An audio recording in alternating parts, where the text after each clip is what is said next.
श्री स्वामी समर्थ.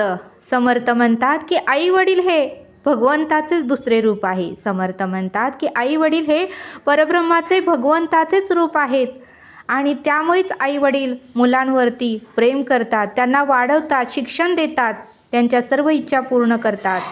पण मुलं मात्र ज्यावेळेस मोठी होतात त्यावेळेस मात्र आईवडिलांची त्यांना गरज वाटत नाही. आणि मग मात्र काही मुलं त्या आईवडिलांना अनाथ आश्रमात, वृद्धाश्रमात ठेवतात. काही मुलं त्याच आईवडिलांना अनाथ आश्रमात, वृद्धाश्रमात ठेवतात असं समर्थांनी आपल्याला ते सांगितलं. समर्थ म्हणतात की पैशाने सर्व विकत घेता येते, पण लाख नाही तर कोटी रुपये दिले तर आईवडिलांची प्रेम मात्र आणि आईवडिलांची माया मात्र पैशाने विकत घेता येत नाही असं समर्थांनी आपल्याला ते सांगितलं. आणि म्हणूनच समर्थ म्हणतात की पृथ्वी स्वतः भोवतीच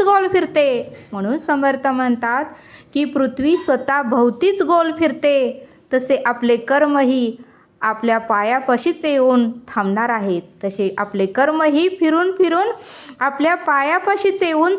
आहेत असं समर्थांनी आपल्याला ते सांगितलं.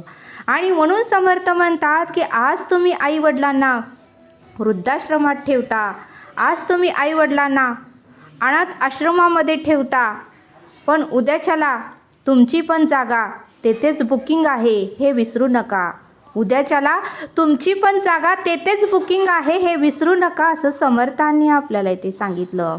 आणि म्हणूनच समर्थ म्हणतात की कर्म हे उत्तमाची करा.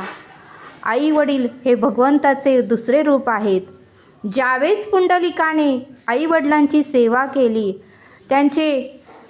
त्यांची सर्व काही सेवा उत्तमरित्या आणि मनापासून केली, त्यावेळेस मात्र पांडुरंग त्या पुंडलिकाला दर्शन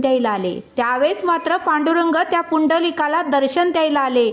आणि म्हणूनच समर्थ म्हणतात की परब्रह्माची कृपा आपल्यावर व्हावी, परब्रह्माने आपल्याला दर्शन द्यावे, परब्रह्माने सदैव आपल्याकडे बघावे असे जर वाटत असेल तर आईवडिलांना दुःख देऊ नका, त्यांना त्रास देऊ नका, त्यांना वेदना देऊ नका.